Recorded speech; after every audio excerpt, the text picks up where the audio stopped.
Hi guys, welcome to കാക്കിരി Pokkiri. ഇന്ന് നമ്മൾ ഒരു പിക്ചർ വരച്ചിട്ട് അതിന് ക്രയോൺസ് യൂസ് ചെയ്ത് കളർ കൊടുക്കാൻ പോവുകയാണ്. നമ്മളെല്ലാവരും പിക്ചറൊക്കെ വരയ്ക്കുന്നതാണ്, ക്രയോൺസ് യൂസും ചെയ്തിട്ടുണ്ട്. എന്നാൽ ക്രയോൺസ് യൂസ് ചെയ്ത് കഴിയുമ്പോൾ ഒരു നീറ്റ്നെസ് ഫീൽ ചെയ്യാറില്ല അല്ലേ?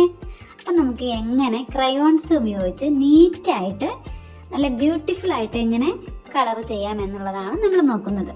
അപ്പോൾ ആദ്യം നമുക്കൊരു പിക്ചർ വേണമല്ലോ അല്ലേ? അതിനാണ് നമ്പർ 5 ഉപയോഗിച്ചുള്ള ഒരു പാരറ്റിന് നമ്മൾ ഡ്രോ ചെയ്യുന്നത്.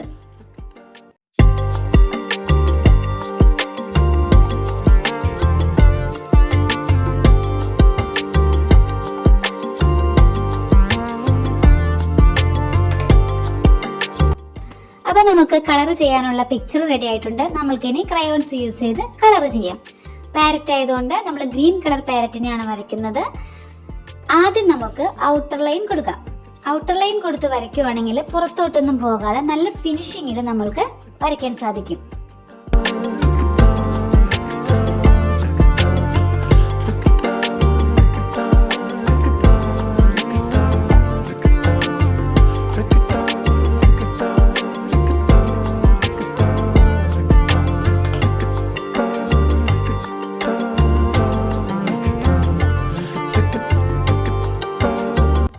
ഞാനിവിടെ ഇത്രയും പോർഷൻ സ്ലീപ്പിംഗ് ലൈനും ബാക്കി വരുന്ന പോർഷൻസ് സ്റ്റാൻഡിംഗ് ലൈനിലും ചെയ്യുന്നതായിട്ട് നിങ്ങൾക്ക് കാണാൻ പറ്റും. നമ്മൾ കളർ ചെയ്യുമ്പോൾ ഒരിക്കലും ആ ഒരു ഫോർമാറ്റിൽ ചെയ്യരുത്. നമ്മൾ സ്ലീപ്പിംഗ് ലൈനാണ് കണ്ടിന്യൂ ചെയ്യുന്നതെങ്കിൽ ആ പിക്ചർ ത്രൂ ഔട്ട് തീരണ വരെ നമ്മൾ എന്ത് ചെയ്യണം? സ്ലീപ്പിംഗ് ലൈനിന്റെ പൊസിഷനിൽ തന്നെ കളർ ചെയ്യാൻ നോക്കണം. ഇനി സ്റ്റാൻഡിംഗ് ലൈൻ പൊസിഷൻ ആണെങ്കിൽ ത്രൂ ഔട്ട് നമ്മൾ എന്ത് ചെയ്യണം? സ്റ്റാൻഡിംഗ് ലൈനിന്റെ പൊസിഷനിൽ തന്നെ കളർ ചെയ്യണം. ഏതെങ്കിലും ഒരു ഫോർമാറ്റിൽ ഫിനിഷ് ചെയ്യാൻ നമ്മൾ ട്രൈ ചെയ്യണം.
കളറിങ് ഫിനിഷ് ചെയ്തതിന് ശേഷം ഒരു കോട്ടനോ അല്ലെങ്കിൽ ഇതേപോലെ ടിഷ്യൂ പേപ്പറോ എന്തെങ്കിലും എടുത്തിട്ട് നമ്മളിത് നല്ലതുപോലെ തുടയ്ക്കണം.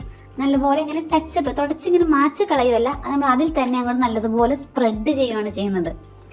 ഇതേപോലെ സ്പ്രെഡ് ചെയ്യുവാണെങ്കിൽ നല്ല ഫിനിഷിങ് നമുക്കുണ്ടാവും. നമ്മൾ ക്രയോൺസ് ഒക്കെ യൂസ് ചെയ്യുമ്പോൾ നമുക്ക് എപ്പോഴും തോന്നുന്നതാണ് അവിടെ ഇവിടെയൊക്കെ ആയിട്ട് ഇങ്ങനെ കട്ട പിടിച്ചിരിക്കുന്നതായിട്ട് അല്ലേ?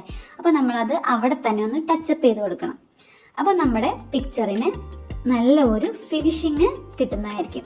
നമുക്കിതിൻ്റെ ലാസ്റ്റ് ഔട്ട്പുട്ട് എങ്ങനെയുണ്ടെന്ന് നോക്കാം.